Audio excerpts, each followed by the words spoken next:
03 Acura TL. Air filter is 60,000 miles overdue. Open your driver's door and pop the hood.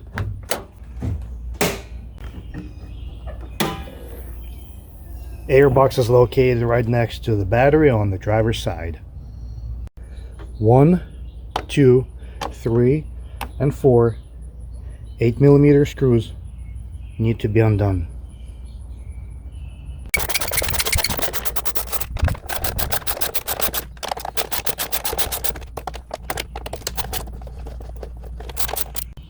Now pull the top portion up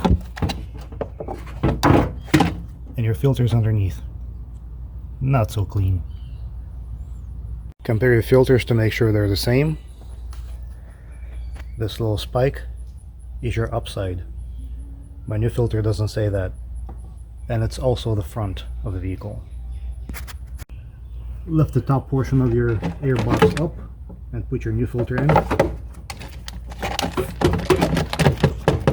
Now secure the screws.